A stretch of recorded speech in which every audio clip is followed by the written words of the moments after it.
کہانی پاپا کا دوست پارٹ 1۔ میرا نام علی ہے، عمر 27 سال۔ میں نے ہمیشہ خود کو سمجھدار اور کنٹرول میں رکھنے والا انسان سمجھا۔ جذبات میرے لیے ایک حد تک تھے اور اس حد سے آگے میں کبھی نہیں گیا۔ مگر جس دن پاپا اپنے دوست فہد کو ہمارے گھر لے کر آئے، اس دن پہلی بار مجھے احساس ہوا کہ کچھ ملاقاتیں انسان سے اجازت نہیں لیتی، وہ بس دل میں اتر جاتی ہیں۔ فہد پاپا کا پرانا دوست تھا، مگر تقریباً 44 سال۔ چہرے پر ہلکی سی تھکن مگر آنکھوں میں عجیب سی گہرائی، آواز میں ٹھہراؤ ایسا جیسے وہ جلدی میں کبھی رہا ہی نہ ہو۔ جب وہ دروازے کے اندر آیا تو پاپا نے مسکرا کر کہا، علی، یہ فہد ہے، میرا کالج کا دوست۔ میں نے ہاتھ بڑھایا اور سلام کیا۔ اس نے میرا ہاتھ مضبوطی سے تھاما۔ زیادہ دیر نہیں، بس اتنی کہ دل چونک سا گیا۔ اس کی نظر میرے چہرے پر رکی رہی، جیسے وہ مجھے دیکھ نہیں بلکہ پڑھ رہا ہو۔ وہ دن عام دنوں جیسے تھا۔ چائے بنی، پاپا پرانی باتیں کرتے رہے، ہنسی مذاق چلتا رہا، مگر میرے لیے کمرہ بدل چکا تھا۔ میں خاموش بیٹھا تھا اور خود کو دیکھ رہا تھا کہ میں کیوں بار بار اس کی طرف دیکھ رہا ہوں اور وہ کیوں بار بار بات کرتے ہوئے میری طرف دیکھتا ہے۔ شام کو پاپا کسی کام سے باہر گئے تو گھر میں اچانک خاموشی پھیل گئی۔ میں کچن میں پانی لینے گیا تو وہ بھی وہیں آ گیا۔ اس نے ہلکی سی مسکراہٹ کے ساتھ کہا، ہاں تم بہت کم بولتے ہو۔ میں نے جواب دیا، سننا زیادہ پسند ہے۔ اس نے کہا، اچھی بات ہے، آج کل لوگ بول بول کر خود کو چھپا لیتے ہیں۔ اس ایک جملے نے جیسے مجھے ننگا کر دیا۔ مجھے لگا وہ مجھے برسوں سے جانتا ہے۔ رات کے کھانے کے بعد ہم چھت پر آ گئے۔ شہر کی روشنیاں نیچی تھیں اور اوپر خاموش آسمان۔ وہ ریکنگ کے ساتھ کھڑا تھا اور میں اس سے تھوڑا فاصلے پر۔ اس نے کہا، علی، کبھی کبھی زندگی میں ایک موڑ ایسا آتا ہے جہاں انسان کو ماننا پڑتا ہے کہ وہ جو سمجھتا تھا وہ سب سچ نہیں تھا۔ میں نے پہلی بار اس کی طرف پوری طرح دیکھا۔ اس کی آنکھوں میں کوئی ادھورا پن نہیں تھا۔ میں نے پوچھا، اور اگر ماننے میں دیر ہو جائے تو؟ وہ مسکرایا، مگر اس مسکراہٹ میں درد تھا۔ بولا، ہاں پھر دل خاموشی سے قیمت ادا کرتا ہے۔ اس لمحے میرے اندر کچھ ہل گیا۔ میں نے محسوس کیا کہ یہ بات وہ مجھ سے نہیں بلکہ خود سے کہہ رہا ہے۔ ہوا تیز ہو گئی، اس کی قمیض کا کالر ہلکا سا ہلا۔ وہ منظر عام تھا مگر میرے دل میں عجیب سا شور تھا۔ وہ میرے قریب آیا، اتنا کہ میں اس کی سانسوں کی گرمی محسوس کر سکتا تھا۔ اس نے آہستہ سے کہا، تم مختلف ہو علی، اس لیے نہیں کہ تم خاموش ہو بلکہ اس لیے کہ تم سچے ہو۔ میں نے کچھ نہیں کہا۔ شاید کہنا خطرناک تھا، شاید خاموشی ہی محفوظ تھی۔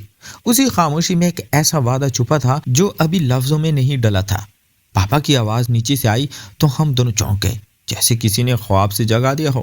فہد پیچھے ہٹا مگر اس کی ایک قدم کے فاصلے نے مجھے بتا دیا کہ جو شروع ہو چکا ہے وہ آسان نہیں ہوگا۔ وہ رات میں دیر تک جاگتا رہا، میں بھی۔ 2 کمروں میں 2 لوگ، مگر ایک ہی بے چینی، ایک ہی سوال اور ایک ہی احساس کی یہ کہانی ابھی شروع ہوئی ہے اور انجام تک پہنچنے سے پہلے بہت کچھ بدلنے والا ہے۔ اگلی صبح میں دیر سے اٹھا۔ رات بھر نیند آنکھوں سے کوسوں دور رہی۔ بار بار فہد کی آواز، اس کی آنکھوں کی سنجیدگی اور وہ آدھا ادھورا جملہ ذہن میں گونجتا رہا جو وہ چھت پر چھوڑ گیا تھا۔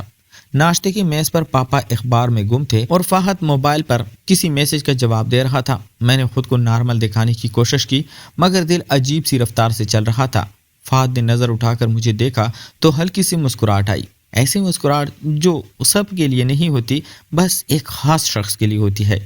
پاپا کسی کام سے باہر نکلے تو گھر میں پھر وہی خاموشی پھیل گئی جو اب مجھے ڈراؤنی نہیں بلکہ کھینچنے والی لگنے لگی تھی۔ فہد نے کہا، چلو باہر چہل قدمی کر لیتے ہیں۔ میں نے ہاں کر دی، شاید میں خود کو بھی یہی چاہتا تھا۔ ہم گلی سے نکل کر ایک پرانے پارک کی طرف چل پڑے۔ درختوں کے سائے لمبے ہو رہے تھے۔ وہ آہستہ آہستہ چل رہا تھا اور میں اس کے ساتھ۔ اس نے بغیر میری طرف دیکھے کہا، کل رات کی بات تم نے بھی محسوس کی تھی نا؟ میں نے قدم روک لیے۔ اس نے بھی روک کر میری طرف دیکھا، سچ کا سہارا لیا اور کہا، ہاں، بس ایک لفظ، مگر اس میں سب کچھ تھا۔ وہ چند لمحے خاموش رہا اور پھر بولا، علی، میں اپنی زندگی میں بہت کچھ دیکھ چکا ہوں۔ کچھ فیصلے صحیح تھے، کچھ غلط، مگر کچھ احساس ایسے ہوتے ہیں جنہیں غلط یا صحیح کے خانے میں بند نہیں کیا جا سکتا۔ اس کی آواز میں بوجھ تھا۔ میں نے پوچھا، اور اگر وہ احساس سامنے کھڑا ہو تو؟ اس نے گہری سانس لی، بولا، پھر آدمی خود سے جھوٹ نہیں بول پاتا۔ ہم بینچ پر بیٹھ گئے۔ ہوا میں ہلکی سی خنکی تھی۔ اس کے بازو کا کپڑا میرے ہاتھ کو چھو رہا تھا۔ ایک معمولی سی بات مگر دل کے لیے طوفان۔ اس نے میری طرف دیکھا، اس نظر میں کوئی لالچ نہیں تھا، بس سچ تھا، وہ سچ جو ڈرا بھی دیتا ہے اور آزاد بھی کرتا ہے۔ اس نے آہستہ سے کہا، میں تمہیں کسی الجھن میں نہیں ڈالنا چاہتا۔ میں نے جواب دیا، کبھی کبھی الجھن ہی بتاتی ہے کہ ہم زندہ ہیں۔ اس نے ہنسنے کی کوشش کی مگر ہنسی پوری نہ ہو سکی۔ ہم واپس گھر کی طرف چل پڑے۔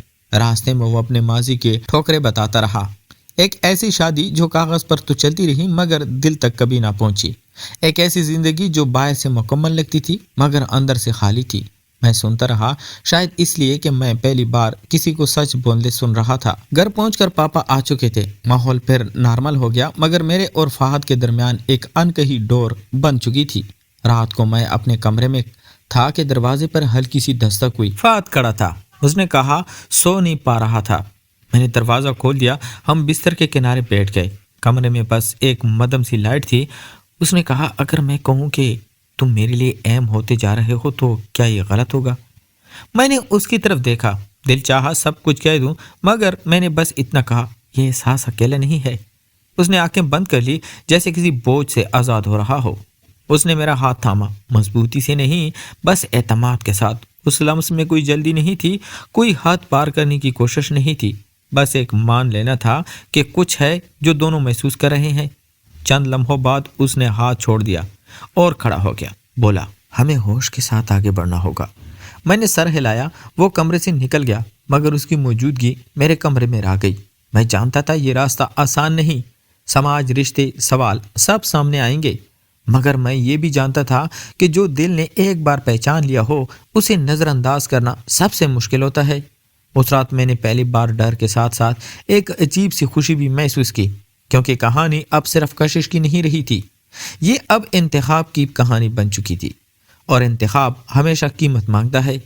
اگلے دن فضا بدلی تھی، جیسے گھر کی دیواریں بھی ہماری خاموشی سن رہے ہوں۔ میں کمرے سے نکلا تو فہد صحن میں کڑا پودوں کو پانی دے رہا تھا۔ صبح کی روشنی اس کے چہرے پر نرم سی لکیر کھینچ رہی تھی۔ مجھے دیکھ کر اس نے مسکرا کر سر ہلایا، وہ مسکراہٹ جو کل رات کے سوالوں کے بعد آئی تھی۔ پاپا دفتر جا چکے تھے اور گھر میں ایک عجیب سا سکون پھیلا ہوا تھا۔ فہد نے کہا، چائے بناؤ؟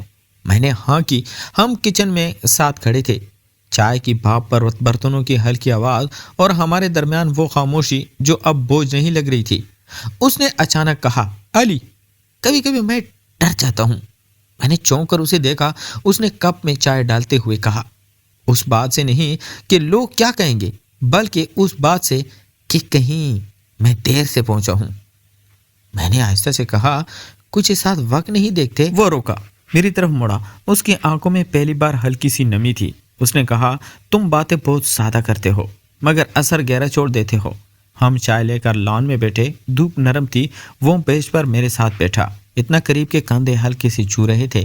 میں نے پیچھے ہٹنے کی کوشش نہیں کی، اس نے بھی نہیں۔ اس قربت میں کوئی جلدی نہیں تھی، بس قبولیت تھی۔ اس نے آہستہ سے کہا، میں تمہیں الجھنا نہیں چاہتا مگر تم سے دور رہنا بھی مشکل ہوتا جا رہا ہے۔ میں نے دل کی بات زبان پر لے آتا ہوا کہا، شاید اس لیے کہ کچھ دوریاں حقیقت میں ہوتی ہی نہیں۔ وہ مسکرایا، اس مسکراہٹ میں شکر تھا جیسے کسی نے اس کی بات مان لی ہو۔ دوپہر کو ہم کتابوں کی الماری کے پاس کھڑے تھے۔ اس نے ایک پرانی کتاب نکالی اور بولا، یہ میں نے جوانی میں پڑھی تھی۔ میں نے کہا، کیا اس میں انجام خوش تھا؟ اس نے کہا، نہیں مگر سچ تھا۔ میں نے جواب دیا، سچ کبھی ضائع نہیں جاتا۔ اس نے میری طرف دیکھا، چند لمحے ایسے تھے جن میں وقت جیسے رک گیا ہو۔ اس نے ہاتھ بڑھا کر کتاب مجھے دی، اس کے ہاتھ کی پشت میری انگلیوں سے ٹکرائی۔ وہ لمس معمولی تھا مگر دل کے لیے کافی۔ شام کو ہم چھت پر آ گئے، آسمان نارنجی ہو رہا تھا۔ اس نے ریکنگ پر ہاتھ رکھا اور کہا، علی، اگر میں ایک قدم آگے بڑھاؤں تو تم پیچھے تو نہیں ہٹو گے؟ میں نے اس کی طرف دیکھا، سچ کے ساتھ کہا، میں بھاگنے والا نہیں ہوں۔ وہ گہری سانس لے کر میرے قریب آیا، اتنا کہ میں اس کی موجودگی کو پوری وجود سے محسوس کر سکتا تھا۔ اس نے میرا ہاتھ تھاما، اس بار چند لمحے زیادہ، کوئی بے صبری نہیں، کوئی وعدہ نہیں، بس یہ یقین کہ دونوں ایک ہی سمت دیکھ رہے ہیں۔ نیچے گلی میں بچوں کی آواز آئی تو ہم ہنس پڑے، جیسے کسی نے ہمیں زمین پر واپس بلا لیا ہو۔ اس نے ہاتھ چھوڑ دیا مگر آنکھوں میں وہی بات رہ گئی۔ رات کو پاپا نے بتایا کہ فہد کو چند دن اور رکنا ہوگا۔ میرے دل نے جیسے شکر ادا کیا۔ فہد نے میری طرف دیکھا اور بس اتنا کہا، لگتا ہے ہمیں ابھی بہت باتیں کرنی ہے۔ میں نے سر ہلایا کیونکہ میں جانتا تھا یہ کہانی اب صرف کشش کی نہیں رہی تھی، یہ اعتماد، قربت اور آہستہ آہستہ بڑھتے اس رشتے کی کہانی بن چکی تھی جس میں ہر قدم سوچ سمجھ کر رکھا جا رہا تھا، مگر دل پوری طرح شامل تھا۔ اس رات بارش آہستہ آہستہ شروع ہوئی۔ کھڑکی کے شیشے پر بوندوں کی آواز گھر کے سناٹے کو توڑ رہی تھی۔ پاپا کسی پرانے دوست کے ہاں رک گئے تھے اور گھر میں صرف میں اور فہد تھے۔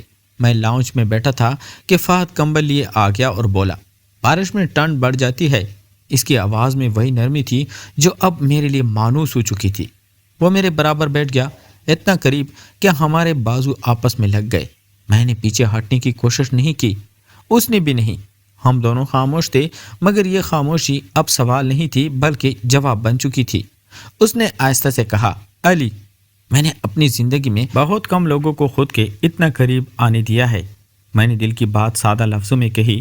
قربت اجازت سے نہیں، سچ سے آتی ہے۔ وہ میری طرف مڑا۔ اس بار اس کی آنکھوں میں کوئی جھجک نہیں تھی، بس ایک گہرا اطمینان تھا۔ اس نے اپنا ہاتھ میرے ہاتھ پر رکھا، آہستہ، جیسے وقت کو ڈر ہو کہ کہیں وہ ٹوٹ نہ جائے۔ اس لمس میں نہ مطالبہ تھا نہ جلدی، بس ایک تسلیم شدہ حقیقت تھی۔ بارش تیز ہو گئی، باہر بجلی چمکی تو میں چونکیا۔ اس نے لاشعوری طور پر تھوڑا سا قریب ہو کر کہا، ڈرو مت۔ وہ دو لفظ میرے لیے کسی ہزار جیسے تھے۔ میں نے اس کی طرف دیکھا، ہمارے چہرے اتنے قریب تھے کہ سانسوں کی گرمی محسوس ہونے لگی۔